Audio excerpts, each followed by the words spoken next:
Good morning, and thank you for joining us. Depending on where you're tuning in from, precipitation may have already begun in your area. It's already started here in Raleigh at the Emergency Operations Center.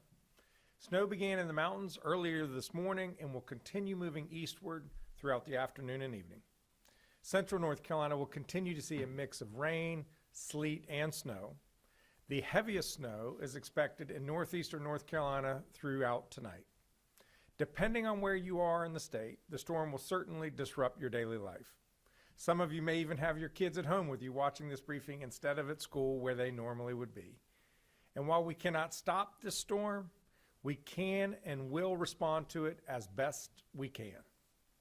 Yesterday, I declared a state of emergency across North Carolina, which activated our cross-agency state emergency response team.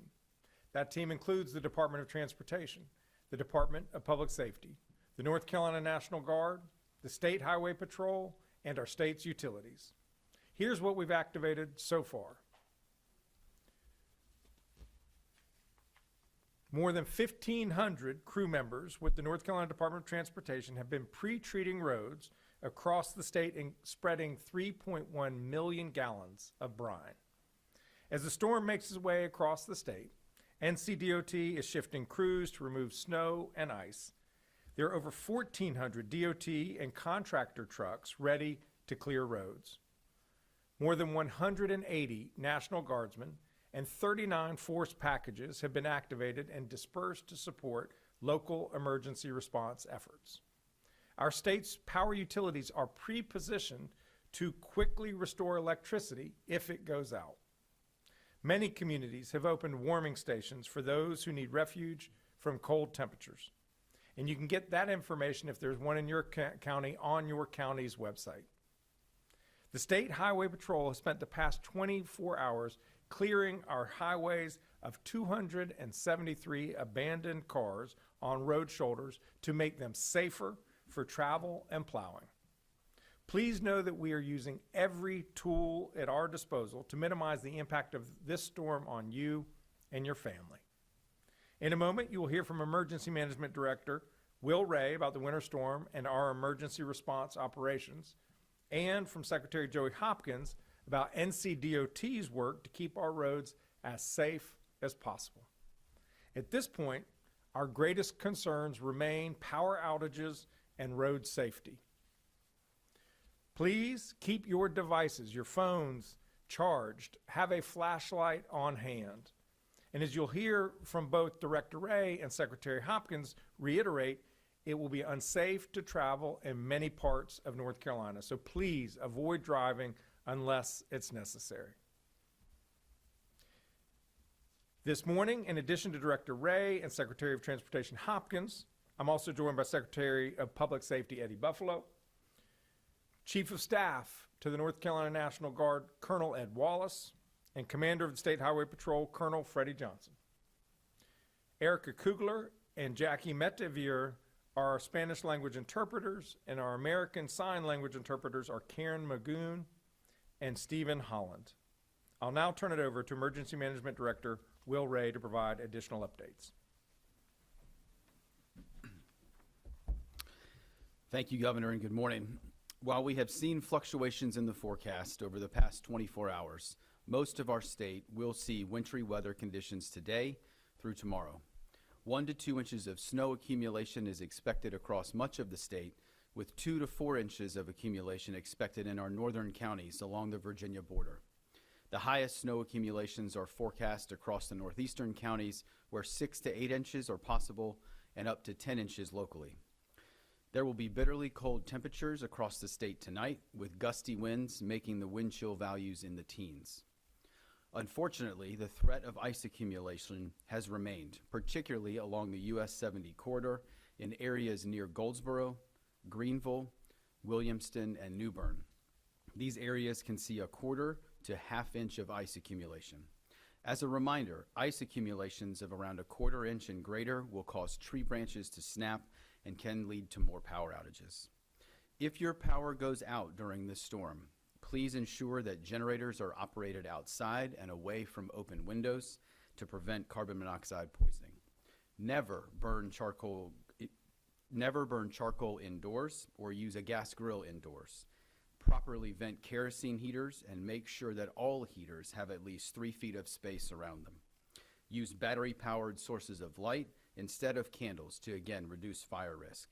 And make sure that you have plenty of warm blankets and clothing available. As I stated yesterday, hazardous travel conditions are expected today over the next several days.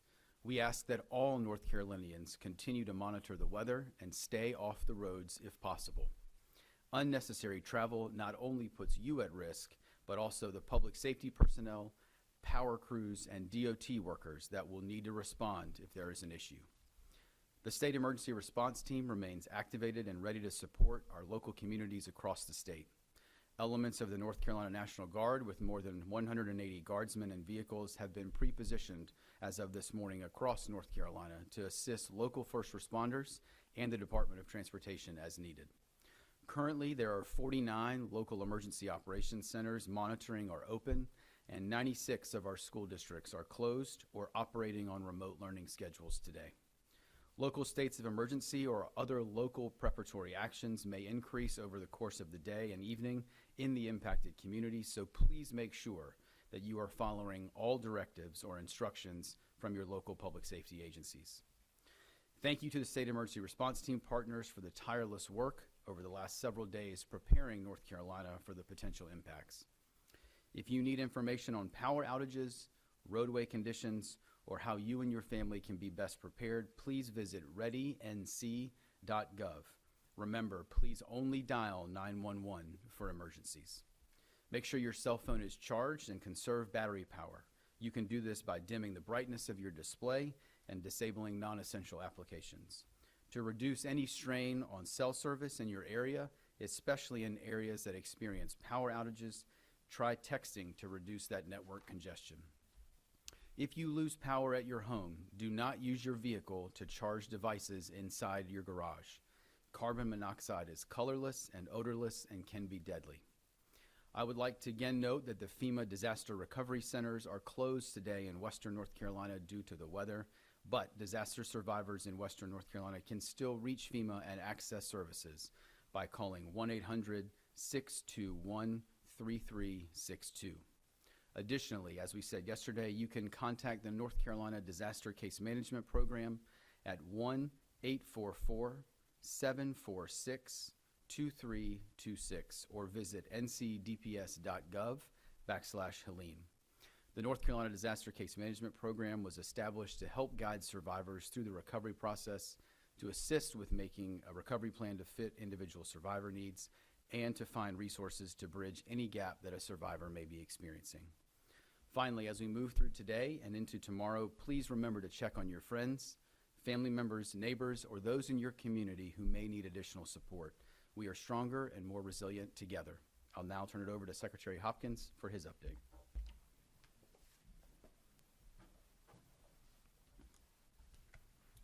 Thank you, Director Ray. Good morning. Like the governor said, the winter storm has arrived in parts of our state, and we expect it will make travel treacherous across much of North Carolina throughout today, tomorrow, and even into Friday. By the end of today, we expect many routes to be covered with snow and ice in western, central, and parts of northeastern North Carolina. So please limit unnecessary travel. This will allow our crews, law enforcement, utility workers, and other public safety officials to do their work. After pre-treating hundreds of miles of highways with more than 3.1 million gallons of brine through the end of last night, our crews are now transitioning their focus and their equipment to clear roads as the storm moves across the state today. Again, as Governor Stein mentioned, we have more than 1,200 crew members already clearing roads or standing by ready to do so when the storm hits their area. And there are more than 1,400 DOT and contractor trucks available for this storm. We have more than 133,000 tons of salt on hand ready to treat ice-covered roads. Our crews will be working around the clock over the coming days and will not stop until roads are cleared. This does include crews who are or will be out cutting and removing fallen trees and debris as necessary from roads, and also working with our utility partners in spots that involve down power lines. Most of the state is forecast to receive some combination of snow, ice, or freezing rain. While we will do our best to clear roads as quickly as possible during this event, it will take time with an event like this and as cold as it is and will be. As always, we are prioritizing clearing interstates and then US and NC routes, followed by secondary roads. Please watch out for trouble spots that may refreeze due to low temperatures tonight. This will be especially true in shaded areas as well as on bridges and overpasses.